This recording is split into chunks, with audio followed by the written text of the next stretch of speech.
വാർത്തകൾ തുടരുന്നു. ഷഅബാൻ പിറവിയിലെ വിശുദ്ധ കഅബാലയം കഴുകി. ഇന്ന് രാവിലെ വിശുദ്ധ മക്കയിലെ കഅബ ശരീഫിൽ നടന്ന ചടങ്ങിൽ ലോകത്തിന്റെ വിവിധ രാഷ്ട്രങ്ങളിൽ നിന്നുള്ള മുസ്ലിം നേതാക്കൾ പങ്കെടുത്തു. കേരളത്തിൽ നിന്ന് KMIC ചെയർമാനും മർക്കസ് വൈസ് പ്രസിഡന്റും SYS സുപ്രീം കൗൺസിൽ അംഗവുമായ സയ്യിദ് യൂസുഫുൽ ജീലാനി വൈലത്തൂർ കഅബ കഴുകൽ ചടങ്ങിൽ പങ്കെടുത്തു. ഇന്ന് രാവിലെ 5:30 ആരംഭിച്ച ചടങ്ങിന് അബ്ദുള്ള രാജാവിനെ പ്രതിനിധീകരിച്ച് Mecca governor Sheikh Khalid Faisal രാജകുമാരൻ നേതൃത്വം നൽകി. ഇരുഹറം കാര്യാലയ മേധാവി ഷെയ്ഖ് അബ്ദുറഹ്മാൻ സുദൈസി, സയ്യിദ് മുഹമ്മദ് ജമലുല്ലൈലി, സയ്യിദ് യൂസുഫുൽ ജീലാനി വൈലത്തൂർ തുടങ്ങിയവർ ചടങ്ങിൽ പങ്കെടുത്തു.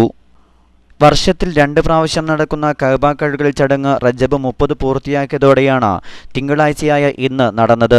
കഅബ ഷരീഫ് താക്കോൽ സൂക്ഷിപ്പുകാരൻ കഅബാലയ വാതിൽ തുറന്നതോടെ മൂന്നാമനായാണ് സയ്യിദ് യൂസുഫുൽ ജീലാനി വൈലത്തൂർ കഅബാലയത്തിന് അകത്ത് പ്രവേശിച്ചത്.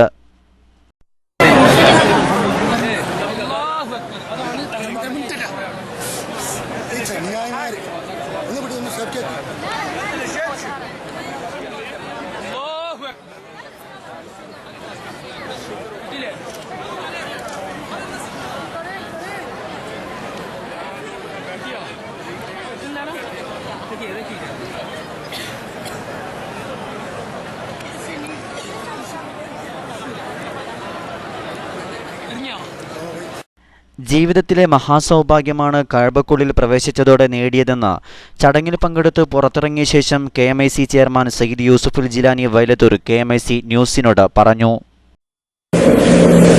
സുന്നി മലബാർ ഓൺലൈൻ അതിൻ്റെ പ്രവർത്തനം ലോകവ്യാപകമായതോടുകൂടെ മക്കയിലും മദീനയിലും വാർത്ത സ്വീകരിക്കാൻ ഓരോന്നിൻ്റെയും തക്ക സമയത്ത് മലബാർ സുന്നി ഓൺലൈൻ പ്രവർത്തകർ എത്തുന്നതാണ് മറ്റൊരത്ഭുതം. ജീവൻ ഹനിക്കപ്പെടാവുന്ന രൂപത്തിൽ നടക്കുന്ന പട്ടാളത്തിന്റെയും പോലീസിന്റെയും ജനങ്ങളുടെയും കടുത്ത തിക്കിൽ വരെ അവർ വാർത്തകൾ സ്വീകരിക്കാൻ, അതിന്റെ നിജസ്ഥിതി മനസ്സിലാക്കാൻ മലബാർ സുന്നി ഓൺലൈനോട് കിടപിടിക്കുന്ന മറ്റൊരു ലൈൻ അല്ലെങ്കിൽ ഇങ്ങനെയുള്ള ഒരു മാധ്യമം എനിക്ക് ഓർമ്മയിലില്ല, അറിവിലും ഇല്ല. ഉണ്ടാവാം. എന്റെ അനുഭവത്തിൽ കഅബ ഷരീഫിലേക്ക് ഉള്ളിലേക്കുള്ള പ്രവേശനം അതിൽ വളരെ പ്രാധാന്യമർഹിക്കുന്ന ആളുകൾക്കുള്ള അവസരത്തിൽ ഞാനും പ്രവേശനത്തിന് അവസരം എനിക്കും ലഭിക്കപ്പെട്ടിട്ടുണ്ട്. സ്വാഗതാർഹമായ നിലക്ക് തന്നെയാണ് എൻ്റെ പ്രവേശനം ഉണ്ടായിട്ടത്. അതിൻ്റെ ഫോട്ടോ ആരെങ്കിലും എടുത്തിട്ടുണ്ടെങ്കിൽ പോകുന്നതും പ്രവേശിക്കുന്നതും ഉള്ളിലും എടുത്തിട്ടുണ്ടെങ്കിൽ കാണാവുന്നതാണ്. മുൽത്തസിമിലേക്കും തിരിഞ്ഞും കഅബത്തിന്റെ റുക്കുൽ ജമാന്റെ ഭാഗത്തേക്ക് തിരിഞ്ഞും ഞാൻ നിസ്കരിച്ചിട്ടുണ്ട്. നിരവധി പ്രാർത്ഥനകൾ അതിൻ്റെ ഉള്ളിൽ നിന്ന് എൻ്റെ ഒരു സമയവും ഒരു സെക്കൻഡും ഞാൻ ഒഴിവാക്കിയിട്ടില്ല. തൂണുകളും നിലങ്ങളും ഒക്കെ എൻ്റെ അടുത്ത് ടിഷ്യൂ പേപ്പർ കൊണ്ട് ഞാൻ തുടച്ചു നോക്കി. ഒരു തരി മണ്ണ് പോലും കിട്ടാനില്ല. ഒരു തരം പോർ എന്നതിൽ അപ്പുറമൊന്നും കിട്ടാനില്ല. എങ്കിലും അതിൻ്റെ എല്ലാ ഭാഗങ്ങളും വാതിലുകളും മഹത്വമായ അതൊക്കെ തുടച്ചിട്ടുള്ള നല്ല ഒരു ഇനം അത്തർ നനച്ച് സംസമിൽ നനച്ചിട്ട് ഉള്ള ശീലയിലേക്ക് അത് ഇതാക്കിയിട്ട് ഒഴിച്ച് അതുകൊണ്ടാണ് ഈ മതിലുകളും വാതിലുകളൊക്കെ ഉരസുന്നത്. ആ ഉരസുന്ന ശീല ഒരു 3 ഏകദേശം പിടി എൻ്റെ കയ്യിൽ അതിൻ്റെ ഉള്ളിൽ നിന്ന് കെട്ടിയിട്ട് തന്നതാണ് എനിക്ക്. ഒരു സയ്യിദ് മുഹമ്മദ് എന്ന് പറയുന്ന ഹുസൈനി ജിഫിരി കബീലക്കാരനാണ്. അദ്ദേഹത്തിന്റെ കൂടെയാണ് ഞാൻ കയറിയിട്ടുള്ളത്, ഇരുന്നതും കടന്നതും. അതിന്റെ പോലീസ് ഉദ്യോഗസ്ഥനായ അതിന്റെ എല്ലാത്തിന്റെയും മേലുദ്യോഗസ്ഥനായ അലി എന്ന് പറയുന്ന അദ്ദേഹത്തിന്റെ കൂടെ ഞങ്ങൾ ഒന്നിച്ചാണ് ഇരുന്നതും അങ്ങോട്ട് പ്രവേശനം തന്നതും. വളരെ അപൂർവമായി കയറാൻ കഴിയൂല എന്ന ഒരു ധാരണയിൽ ഞങ്ങൾ എത്തിയിരുന്നു. എന്നാൽ പ്രത്യേകമായ ഒരു ഉദ്യോഗസ്ഥന്മാരുടെ നിർദ്ദേശം, എന്നെ ഒന്ന് കൊണ്ടുപോകാനുള്ള നിർദ്ദേശപ്രകാരം അവരാണ് എന്നെ കൂട്ടി ഇവരുടെ ഇടയിൽ എത്തിച്ചത്. അതിൽ ഉന്നതരായ നേതൃത്വങ്ങൾ അവിടെ എത്തുകയും കഅബാലയം തുറക്കേണ്ടതായ കാസിൻ താക്കോൽ ആളും അതിൻ്റെ ഉള്ളിൽ പോയിരിക്കുന്ന സാധനങ്ങളുമായുള്ളവരും ആരൊക്കെയെന്ന് എനിക്ക് മുൻകാലത്ത് പരിചയമില്ലാത്തതുകൊണ്ടും ബന്ധപ്പെടാത്തതുകൊണ്ടും ഒരാളെയും വ്യക്തമായി എനിക്ക് പറയാൻ അറിയില്ല. സയ്യിദ് മുഹമ്മദ് ജിഫ്രി എന്ന് പറയുന്ന ആൾ, യമനില്ലയിലി എന്ന് പറയുന്ന ആളെയും മകനെ എനിക്ക് അറിയാം. അതുപോലെ അലി എന്ന് പറയുന്ന അതിന്റെ മുഴുവൻ നടത്തിപ്പുകാർ നേതൃത്വമുള്ളതായിരിക്കുന്ന ഭരണാധികാരിയുടെ ആളായിട്ടുള്ള അദ്ദേഹത്തിനെയും എനിക്കറിയാം. പോലീസിന്റെ അവിടുത്തെ ഉയർന്ന ആൾ ആണ് അദ്ദേഹം. അദ്ദേഹത്തിനാണ് പൂർണ്ണ ഇൻചാർജ് ഉള്ളത്. അദ്ദേഹത്തിന്റെ സ്വഭാവവും സുന്നിയ പെരുമാറ്റവും ആകർഷണീയമാണ്. സാധാരണ നമ്മളവിടെയുള്ള ഭക്തരായിരിക്കുന്ന സുന്നികളുടെ മനസ്സും അതേപോലെയുള്ള വാർത്തകളും സംസാരങ്ങളും ആണ് അദ്ദേഹത്തിൽ നിന്ന് എനിക്ക് കേൾക്കാൻ കഴിഞ്ഞത്. അങ്ങനെയുള്ളതായ മഹൽ വ്യക്തികൾ ഉദ്യോഗസ്ഥന്മാരിലുണ്ട് എന്നുള്ള അനുഭവത്തിൽ എനിക്ക് മനസ്സിലാക്കാൻ കഴിയുകയും ചെയ്തു. നല്ല തവാളുവാണ്. വളരെ ഇത്രയും സ്ഥാനത്ത് എത്തിയെങ്കിൽ തന്നെയും വലിയ തവാളുകൾ, വലിയ ബഹുമാനം, അള്ളാഹുവിലുള്ള ഭക്തിയും അവരിൽ നിന്ന് പ്രകടമായിരുന്നു. ഇത്തരം കാര്യങ്ങൾ ആദരവിന്റെ വിഷയത്തിലും എന്തെങ്കിലും നിലക്കുള്ളതല്ല, ശരിക്ക് ഹൃദയം തുറന്ന ആദരവുകൾ അവർ അതിന് നൽകിയിരുന്നു. ഹാദാ ഫദ്ലുല്ലാഹ്, ഇത് അള്ളാഹുവിന്റെ ഫദ്ലാണ് എന്നവർ തീർത്തു പറയേണ്ട എന്നോട്. ഒരാൾക്കും അങ്ങനെ സാധിക്കപ്പെടുന്ന കാര്യമല്ല. നിങ്ങൾക്ക് കഴിയുന്ന ഇക്കാര്യം ഇത് അള്ളാഹുവിന്റെ ഫദ്ലാണ് എന്ന് തന്നെ എന്നോട് അവർ നേരിൽ വാക്കാൽ പറഞ്ഞിട്ടുണ്ട്. എന്നാൽ ഒരു പ്രയാസവും കൂടാതെ, ഉദ്ദേശിച്ച അത്ര ഒരു പ്രയാസവും കൂടാതെ, ഞങ്ങൾക്ക് എത്രയോ പ്രയാസം വന്നെങ്കിലും അത് ആ കാര്യത്തിൽ ഒരു പ്രയാസം കൂടാതെ നേതൃത്വങ്ങൾ എന്നെ കൊണ്ടുപോയി, അകമ്പടിയോടുകൂടി കൊണ്ടുപോയി. നേതാക്കൾ ഇരിക്കുന്ന അവരിൽ 3-ൽ ഒരാൾ ഞാനായിരുന്നു. കയറുമ്പോൾ ഞങ്ങൾ വരികളായി പട്ടാളത്തിന്റെ കാവലോടുകൂടി പോയി ഹജറുൽ അസ്വദിന്റെ ഇരുത്താണ് നിർത്തിയത്. അത് ജീവിതത്തിൽ ഒരിക്കലും എനിക്ക് ആ രൂപം അവസരം കിട്ടിയില്ല. ഞാനത് ഉപയോഗപ്പെടുത്തി ശരിക്കും മുത്തി തഖ്ബീൽ ചെയ്തു. എന്റെ കയ്യിൽ പുരട്ടിയതായ സെന്റ് ഞാൻ കില്ലമ്മൽ തുടക്കുകയും അങ്ങനത്തെ ഒരു അവസരവും കിട്ടി. പിന്നീട് ഉള്ളിലേക്ക് കയറലാണ്. അപ്പോൾ അവർ തന്ന കാർഡുണ്ട്.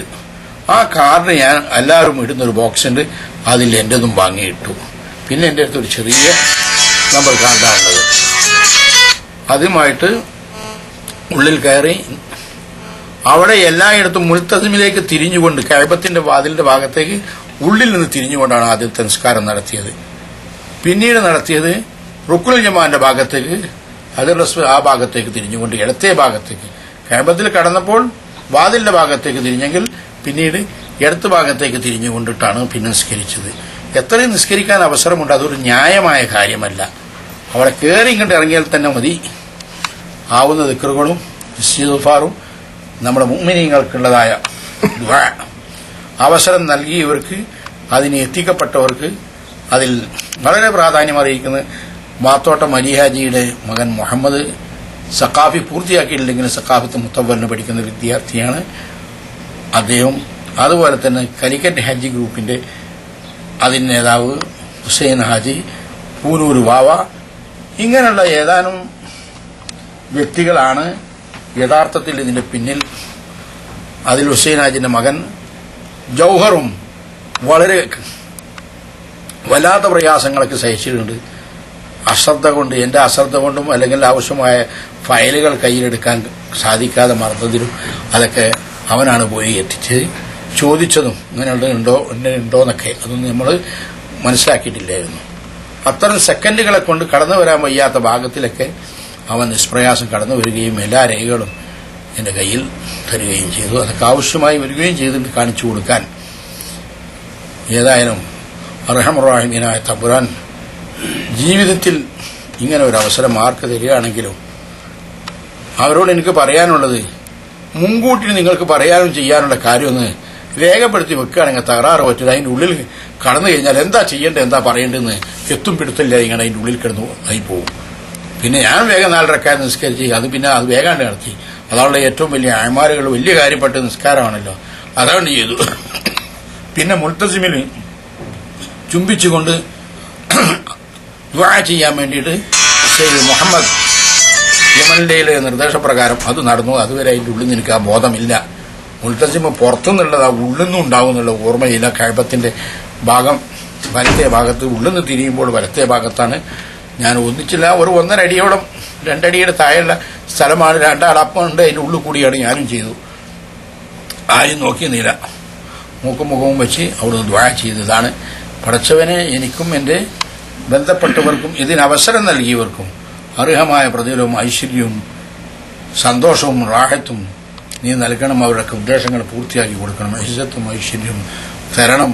എൻ്റെ എല്ലാ സഹോദര സഹോദരികൾക്കും പ്രവർത്തകർക്കും വേണ്ടപ്പെട്ട എല്ലാവർക്കും സന്തോഷവും ജീവിതത്തിൽ ഇസ്സത്തും ഐശ്വര്യവും നിലനിർത്തണം. ഇത്യാദി ഓർമ്മയിലുള്ളതായിരിക്കുന്ന നാട്ടിൽ നിന്ന് ദുആ ചെയ്യുന്ന പദങ്ങൾ തന്നെ അതിൻ്റെ ഉള്ളിൽ നിന്ന് ഞാൻ ദുആ ചെയ്തുകൊണ്ടിരുന്നു. എപ്പോഴും നിറഞ്ഞ ഓർമ്മ എൻ്റെ ഹൃദയത്തിലുണ്ടായിരുന്ന എല്ലാവരെക്കുറിച്ചും. അതിലൊന്നും ഞാൻ അശ്രദ്ധനല്ലായിരുന്നു. ചെയ്യേണ്ടത് എന്താണ്, വഴിക്കുവഴി ഉണ്ടോ എന്ന് അതൊന്നും എനിക്കറിയില്ല. ആദ്യത്തെ വഴിക്കുവഴി നിസ്കാരം തന്നെ അപ്പത്തന്നെ പണി ചെയ്തു. പിന്നെ ശേഷമുള്ള പ്രാർത്ഥനകളല്ലേ പ്രാർത്ഥിച്ചു. പിന്നെ തബറുക്ക് എടുക്കലല്ലേ, കിട്ടാവുന്ന രൂപത്തിൽ എടുത്തു എങ്കിൽ തന്നെ അതിൻ്റെ ഉള്ളിൽ നിന്ന് വലിയ ഒരു ഭാഗം എല്ലാ തൂണുകളുടെ മോടിലുള്ളതായ സ്വർണങ്ങൾ, ചുറ്റികളും വാതിലുകളും മറ്റുള്ളതൊക്കെ തുടച്ച പിന്നെ സംസമിൽ മുക്കി, അല്ലെങ്കിൽ അതിൽ സംസം തെളിച്ചിട്ട് അതിന്റെ മുകളിൽ മുന്തിയ അത്തർ ഒഴിച്ചിട്ട് അതുകൊണ്ടാണ് ഇത് തുടക്കുന്നത്. ആ തുടച്ചിട്ടുള്ള കോട്ടൺ 3 പിടിയോളം എനിക്ക് അടി എന്ന് പറയുന്ന ആ പോലീസ് ഉദ്യോഗസ്ഥന്റെ ക്യാപ്റ്റൻ, അതിന്റെ എല്ലാ ഇൻചാർജുള്ള അദ്ദേഹവും സയ്യിദ് മുഹമ്മദ് യമൻ ലൈലി എന്ന് പറയുന്ന ആളും എനിക്ക് തന്നു. ഒരാൾ തന്നത് മറ്റാൾ കണ്ടുക്കണോ ഇല്ലെന്ന് അറിയില്ല. ഞാൻ എല്ലാവരും തന്ന് വാങ്ങി എന്റെ പോക്കറ്റിൽ, പാസ്പോർട്ടിന് പോക്കറ്റ് വലത്തെ പോക്കറ്റിലായപ്പോൾ മുമ്പിലായതുകൊണ്ട് പിന്നെ പാസ്പോർട്ട് കേടി വരുന്ന സ്വഭാവമില്ലല്ലോ. വലത്തെ സൈഡിലെ എന്റെ സൗബിന്റെ പോക്കറ്റിൽ സൂക്ഷിക്കുകയും പുറത്തു വന്നപ്പോൾ ആ യഥാർത്ഥം ഞാൻ മറച്ചു വെച്ചില്ല. ഹുസൈനാജി കലിക്കറ്റിന്റെ മൂപ്പർക്കാണല്ലോ വലിയൊരു ത്യാഗം ഒരു ഭാഗമുള്ളത്. മൂപ്പരെ കയ്യിൽ കൊടുക്കുകയും അങ്ങനെ ചെയ്തു. എന്റെ ഹബീബായ മാത്തോട്ടം അലിഹാജി ഉണ്ടായിരുന്നുവെങ്കിൽ മകന്റെ സ്ഥാനവും മകന്റെ ഗുണവും അദ്ദേഹത്തിന് മുമ്പിൽ പറഞ്ഞാൽ അവസാനിക്കുകയില്ലായിരുന്നു. അത് തന്നെ വലിയൊരു ചരിത്രമായി മാറുകയും ചെയ്തിരുന്നു. ഞാൻ ചെന്നപ്പോൾ തന്നെ എന്റെ നിങ്ങളുടെ കാർഡ് കിട്ടിയിരിക്കുന്നത് മുഹമ്മദാണ്, അലിഹാജിന്റെ മകനാണ് എന്നോട് അറിയിച്ചത്. സംശയിക്കേണ്ട കാര്യമില്ല. ആ കാർഡ് ഞങ്ങൾക്ക് കിട്ടിയത് ഞങ്ങൾ അങ്ങോട്ട് ചെല്ലുമ്പോൾ ആ ആളവിടെ നിൽക്കുന്നുണ്ട്. ഞങ്ങളെ കാത്തു നിൽക്കുകയല്ല, പക്കം കാർഡ് ഇട്ട് തന്നു.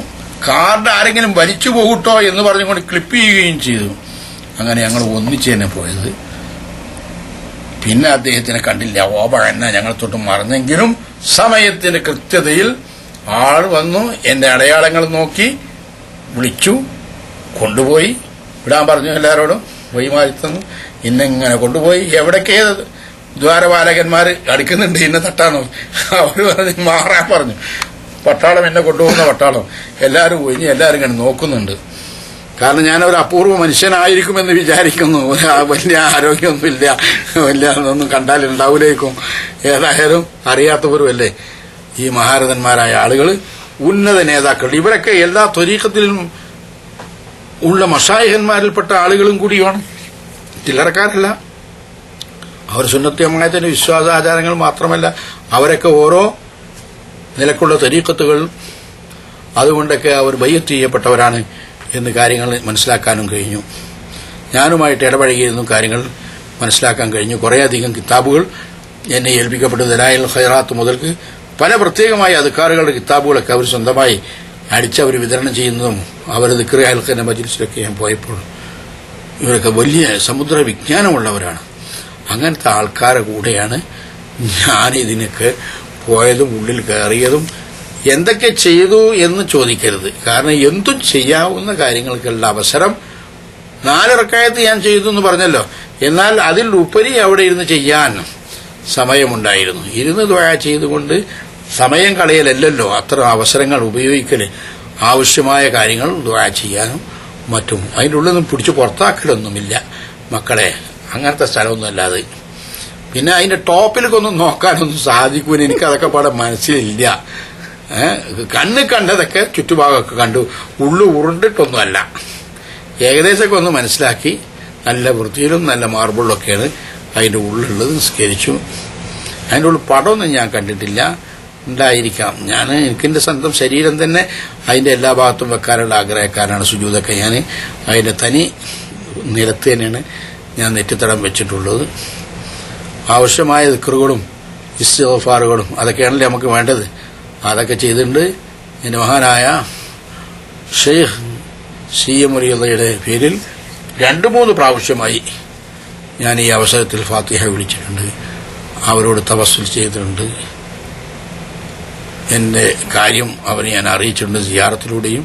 ശേഷം ഈ അവസരത്തിലും വളരെ ആവശ്യമായ നിലക്ക് അദ്ദേഹത്തിന് മേൽ ഫാത്തിഹ ഇങ്ങനെ ആവർത്തിച്ച് ഓതുകയും ചെയ്തിട്ടുണ്ട്. അതിൻ്റെയൊക്കെ ഗുണമേന്മകളും ഫലങ്ങളും ആണ് ഇത്തരം സഹായങ്ങളൊക്കെ എനിക്ക് എത്തപ്പെടാനുള്ളതായ കാരണമായി ഞാൻ കാണുന്നത്. എല്ലാവരും ഇതിനു വേണ്ടി അവസരങ്ങൾ ഒരുക്കി അലിയാജിന്റെ മോൻ മുഹമ്മദ് ഈ കാര്യങ്ങളുടെ രംഗത്ത് വന്ന് ഇങ്ങനെയുള്ളൊരു അവസരം ഉണ്ടാക്കിയത് ആ ആളാണ്. അദ്ദേഹത്തിന് അത് കഴിഞ്ഞു. അത് വല്ലാത്തൊരു കഴിവ് തന്നെയാണ്.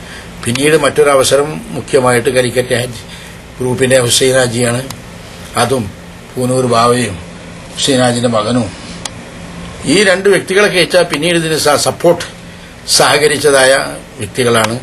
അവരൊക്കെ എൻ്റെ കൂടെ ഉണ്ടായിരുന്ന വളരെ പ്രയാസങ്ങൾ സഹിച്ചായി അതിനും ആ സമയത്ത് അവിടെ എത്താനും എത്തിക്കാനും എല്ലാ ത്യാഗങ്ങളും അതിനു മുമ്പ് എല്ലാ വലിയ പരീക്ഷണങ്ങൾക്കൊക്കെ വിധേയമായിട്ടുണ്ട്. അതൊന്നും രജിച്ചൊന്നും എനിക്കറിയില്ല. പക്ഷേ കാര്യങ്ങളുടെ നിജസ്ഥിതി ഉദ്ദിഷ്ട രൂപത്തിൽ എല്ലാ അകമ്പടിയോടുകൂടി ഞാൻ നിർവഹിച്ചിട്ടുണ്ട്. ഞാൻ അറിയുന്ന ഒരൊറ്റ ആളും ഇല്ല ആ കയറിയതിൻ്റെ ഉള്ളിൽ. പിന്നെ ആദ്യം കയറി ഞങ്ങളിങ്ങോട്ട് ഇറങ്ങിപ്പോകുന്നത് പിന്നെ കയറ്റുണ്ടല്ലോ എന്ന് ഞാൻ അറിയില്ല. ഞാനത് നോക്കാൻ നിന്നിട്ടില്ല. ഞാനും സയ്യിദ് മുഹമ്മദ് എന്നിവരും കൂടി പുറത്തോട്ട് ഇതേപോലെ തന്നെ അകമ്പടിയിൽ തന്നെ പുറത്ത് ഇറങ്ങുകയും ചെയ്തിട്ടുണ്ട്. ഇനി ആരെങ്കിലും അവിടെ കാണാനുണ്ടായിരുന്ന ഉള്ളിൽ കയറിയതൊന്നും അറിയില്ല. ഞാൻ അറിയുന്ന ഒരൊറ്റ ആളും അവിടെ കൂടിയിരുന്നതിലുമില്ല, കയറി പോകുമ്പോഴുമില്ല, ഉള്ളിൽ കടന്നപ്പോഴുമില്ല. ഒരു സ്ഥലം അങ്ങോട്ടും ഇങ്ങോട്ടും പറയാനോ അല്ലെങ്കിൽ എപ്പോഴേ വന്നു അങ്ങനെ എന്തെങ്കിലും ഒരു അന്വേഷണം പോലും ഒരു മലയാളി അതിൻ്റെ ഉള്ളിലുണ്ടെന്ന് തീരെ എനിക്കറിയില്ല. ഉണ്ടായേക്കാം, പക്ഷെ അറിയുന്നില്ല. ഞാൻ തന്നെ എൻ്റെ ഡ്രസ്സ് തന്നെ ഇവിടെ സാധാരണ നടക്കുന്ന ഡ്രസ്സല്ല. ഞാൻ സോപ്പിട്ടിരുന്നു. തനിയും ചുവന്ന തൊപ്പിയും തനിക്കെട്ടും ഉണ്ടായിരുന്നു, ചുവന്ന ഷാളും ഉണ്ടായിരുന്നു. എന്നെ ഐഡന്റിഫൈ ചെയ്യാൻ സാധിക്കുന്ന രൂപത്തിൽ തന്നെയാണ് ഞാൻ ഉള്ളിൽ പ്രവേശിച്ചിട്ടുള്ളത്. എല്ലാം റാഹത്തായിരുന്നു. എന്നെ സംബന്ധിച്ച് കൂടുതൽ പറയേണ്ടതില്ലല്ലോ. അങ്ങനത്തെ ഒരു സ്ഥലത്ത് എത്തിയാൽ ഒരു മനുഷ്യൻ എന്തൊക്കെ പറയും, എന്തൊക്കെ ചെയ്യുന്നു, അതിൽ വളരെ അർത്ഥസമ്പൂർണമായി എൻ്റെ ഹൃദയത്തിലുള്ളത് ഒക്കെ പറയും. അള്ളാഹുവിനോട് പഠിച്ചവരെ എൻ്റെ ദ്വാനം സ്വീകരിക്കണമെന്ന് പറയുകയും ചെയ്ത് അതിനൊക്കെയുള്ള അവസരമുണ്ടായിരുന്നു. അതിലപ്പുറം സമയം എടുക്കാനും ഉണ്ടായിരുന്നു. പക്ഷെ അത് ഒരു സൂല്ലതപ്പ്, ഒരു മര്യാദകേടാണ് ഒരു മനുഷ്യൻ അവിടെ ഒരു ബുദ്ധിമുട്ടാകുക എന്ന് പറയുന്നത്. അപ്പം അതുകൊണ്ട് ഞാനും എന്നെ പിന്തുടർന്ന അല്ലെങ്കിൽ ഞാൻ പിന്തുടർന്ന ആളും ഒന്നിച്ച് ഇറങ്ങുന്നത് നിങ്ങൾക്ക് നോക്കിയാൽ കയമ്പയിൽ നിന്ന് പുറത്തിറങ്ങുന്നതും കാണാം, കയറുന്നതും കാണാം. എൻ്റെ മാന്യ സുഹൃത്തുക്കളെ, റഹ്മുറാഹിമീനായ തമ്പുരാനോട് സുന്നികളുടെ എൻ്റെ സഹപ്രവർത്തകരെ എല്ലാവർക്കും വേണ്ടി ഞാൻ ദുആ ചെയ്യുന്നുണ്ട്. പടച്ചവനെ ഈ പുണ്യഗ്രഹത്തിൽ എത്താനും ആദരിക്കാനൊക്കെ ഉള്ള തൗഫീഖ് നമുക്ക് വേണ്ടപ്പെട്ട എല്ലാവർക്കും കുടുംബസഹിതം അള്ളാഹു ചെയ്തു തരുമാറാവട്ടെ. പാവങ്ങൾ മുഴുവൻ പുറത്തു തരുമാറാവട്ടെ. മലബാർ സുന്നി ഓൺലൈൻ്റെ പ്രവർത്തനം, സ്വാഗതാർഹമായ പ്രവർത്തനം എക്കാലത്തും വ്യാപകമായി ലോകമൊട്ടാകെ വ്യാപകമായ നിലക്ക് അള്ളാഹു പ്രവർത്തിക്കാനുള്ള തൗഫീഖ് ഇതിന്റെ പ്രവർത്തകർക്ക് അള്ളാഹു തരുമാറാവട്ടെ. ഇതിന്റെ എല്ലാ പ്രേമികൾക്കും ബന്ധപ്പെട്ടവർക്കും അർഹമായ പ്രതിഫലം, സന്തോഷം അള്ളാഹു നിലനിർത്തട്ടെ എന്നൊക്കെ ദുആ ചെയ്തുകൊണ്ട് സമയം വളരെ കുടുങ്ങിയതുമായതുകൊണ്ട് വാക്കുകൾ ചുരുക്കുന്നു. അസ്സലാമു അലൈക്കും വറഹ്മത്തുള്ളാഹി വബറകാതുഹു.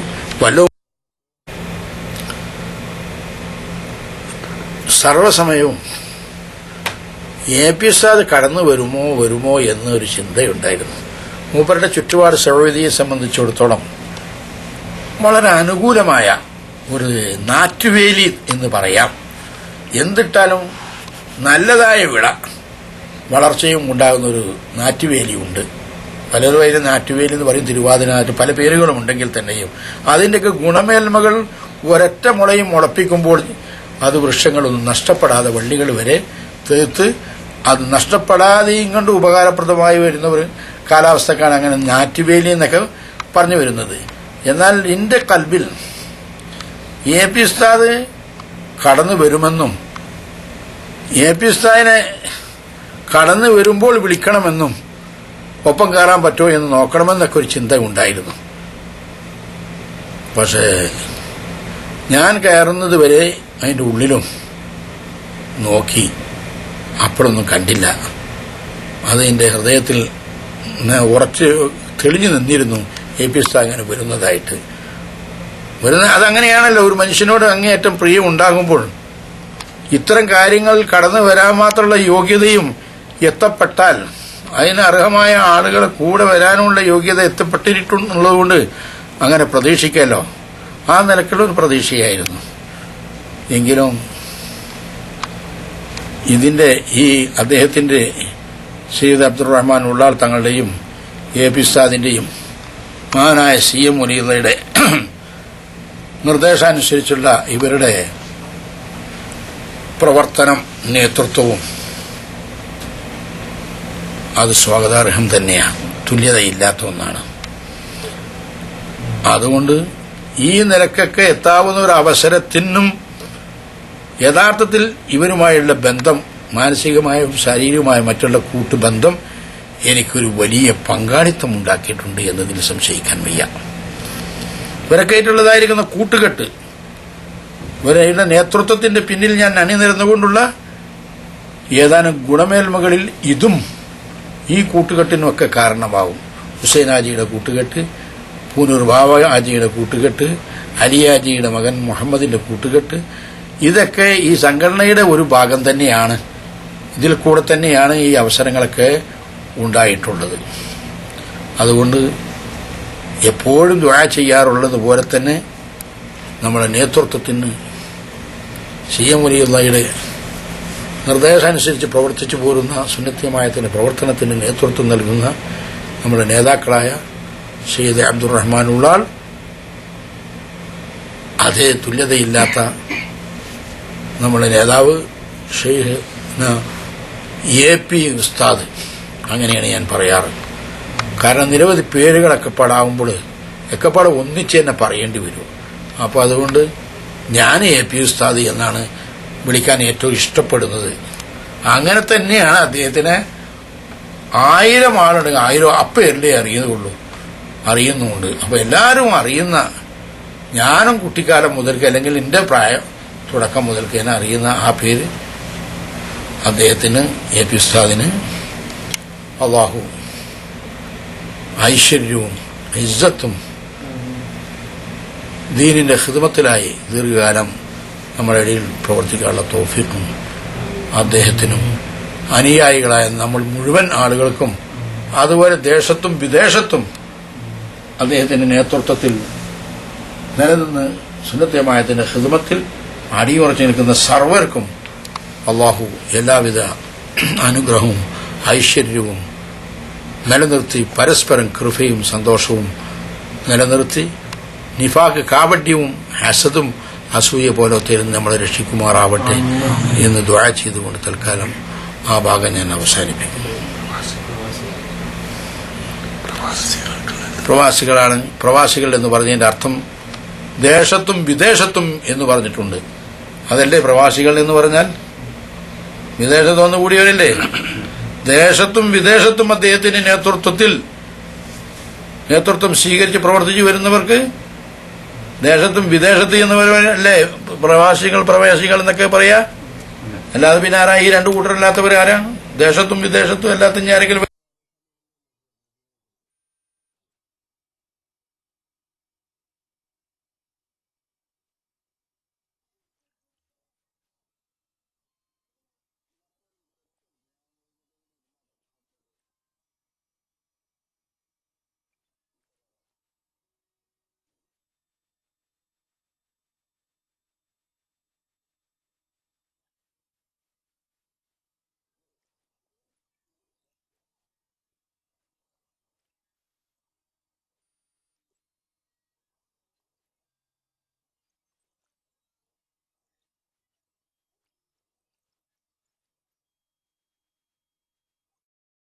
കഅബ കഴുകൽ ചടങ്ങിന് ഹറം കാര്യാലയ മേധാവികളുടെ പ്രത്യേക ക്ഷണം സ്വീകരിച്ചാണ് കഴിഞ്ഞ ദിവസം കാലിക്കറ്റ് ഹജ്ജ് ഗ്രൂപ്പ് കൺവീനർ മാതോലത്ത് ഹുസൈൻ ഹാജിയോടൊപ്പം തങ്ങൾ മക്കത്തെത്തിയത്.